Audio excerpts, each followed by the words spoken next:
What is the working function of air cool chiller, इसके बारे में पूरा एक्सप्लेन करो। सर वो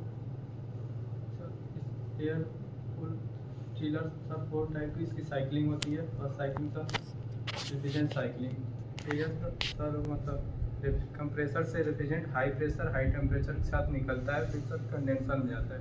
कंडेंसर में जाने के बाद कंडेंसनिंग की क्रिया होती है, जिसमें sir refrigerant sir liquid form में जैसे कि मतलब वहाँ पे चेंज होता है। फिर सर वहाँ से लिक्विड लाइन स्टार्ट हमारी होती है। कहाँ से लिक्विड लाइन स्टार्ट होती है? कंडेंसर के सर बाद। Okay okay okay, all right. थोड़ा medium temperature medium temperature liquid form में वो रहता है सर। उसके बाद फिर वो जाता है हमारा मतलब ड्राई फिल्टर में सर वो छनता है। छनने के बाद फिर सर वहाँ से वो जाता है हमारा कैपिलरी में। कैपिलरी के बाद उसका प्रेशर लो हो जाता है। लो टेम्परेचर लिक्विड रेफ्रिजरेंट फिर सर वहाँ से हमारा जाता है वो मतलब सेल ट्यूब टाइप एवापोरेटर रहता है, जिसमें सर ट्यूब में हमारा रेफ्रिजरेंट रहता है और सेल में वाटर आता है। वाटर और सर इसका टेम्परेचर एकदम लो होने के कारण वाटर का टेम्परेचर जैसे ज़्यादा होने का इसका टेम्परेचर रेफ्रिजरेंट का लो होने का सर हमारा वाटर ठंडा हो जाता है। और ठंडा होकर सर फिर कंप्रेसर में चला जाता है। और सर फिर ये फर्स्ट साइकिल हो गया जी sir, refrigeration cycle. What about second cycle? Sir ये मतलब oil cycle sir. Oil cycle, okay. Oil cycle sir refrigerant के साथ ऑयल निकलता है हाई प्रेशर हाई टेम्परेचर के साथ। और फिर सर ऑयल सेपरेटर मतलब लगा होता है मतलब उसी लाइन में सर, हाँ। लाइन में। फिर उसके बाद ऑयल मतलब वहाँ से छन मतलब पूरा ऑयल सेपरेटर से वो फिर छन के वो कंप्रेसर में चला जाता है ऑयल। और रेफ्रिजरेंट सर फिर हमारा आगे मतलब चला जाता है। रेफ्रिजरेंट मतलब कंडेंसर में जाता है। फिर कंडेंसर में सर जाने के बाद फिर कंडेंसर की क्रिया होती है। फिर वहाँ से मतलब लिक्विड फॉर्म में ऑयल सेपरेटर से ऑयल सेपरेट होकर कहाँ जाता है? फिर वो कंप्रेसर में फिर ओके। वापस वहाँ से जिस लाइन से ऑयल वापस जाता है उसको क्या बोलते हैं? वो सर डिस्चार्ज लाइन होती है। Oil return line. ऑयल जो जाता है वो सर वो ऑयल रिटर्न लाइन होता है, जिसमें सर ऑयल रेफ्रिजरेंट दोनों साथ जाता है, वो डिस्चार्ज लाइन सर होती है।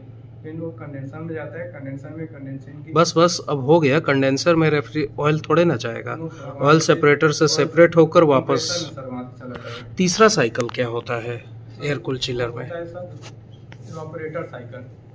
इवापोरेटर साइकिल एयर कूल होता है रेफ्रिजरेंट साइकिल और ऑयल साइकिल और सर एयर साइकिलिंग सर होती है। ओके, कैसे होता है air cycle? Sir air cycling जो हमारा होता है रेफ्रिजरेंट वो जो रिटर्न एयर डक्ट जो होता है उसके माध्यम से सर रूम की जो टेम्परेचर मतलब गर्मी रहती है सर वो आता है मतलब एचयू में आता है। एचयू सर फिर वो आता है। फिर उसके बाद कैसे आता है एचयू में? वो रिटर्न एयर डक्ट के माध्यम से सर एचयू में आता है। और सर वहाँ पे एग्जॉस्ट मतलब एयर मतलब एक सर लगा होता है, जिसमें सर 20% वो एग्जॉब मतलब 80% उसका एग्जॉब होता है। और सर 20% जो बचता है हमारा एयर मतलब 20% एग्जॉब होता है। 80% सर एयर रूम के एयर और फिर सर फ्रेश एयर जैसे कि 20% मिल के सर पूरा जैसे कि मतलब मिक्स हो जाते हैं। मिक्स होने के बाद फिर सर फिल्टर होता है, प्री फिल्टर हमारा लगा होता है एचयू में। उसमें सर फिर पार होता है एयर पार होने के बाद फिर कूलिंग कॉयल में जाता है। मतलब वो एयर जाता है कूलिंग कॉयल में। सर कूलिंग कॉयल में हमारा 6 डिग्री टेम्परेचर का वाटर मतलब रहता है, कोल्ड वाटर रहता है, जिसके मतलब वो एयर मतलब पार होता है। मतलब पार होने के कारण सर जो हमारा टेम्परेचर मतलब वो रहता है वाटर टेम्परेचर 6 डिग्री रहता है। और सर इसका एयर का थोड़ा ज़्यादा रहता है। उसके मतलब पार होने की वजह से एयर हमारा ठंडा हो जाता है। और फिर लोअर फैन की मदद से सप्लाई एयर डक्ट के माध्यम से फिर वो रूम में सर फिर चला जाता है। फिर ये साइकिलिंग सर चलती रहती है। तो यही 3 साइकिल होता है एयर कूल चिलर में। लेकिन तुम बोले थे 4 साइकिल 4 साइकिल होता है। ठीक है, बैठ जाओ। Very good.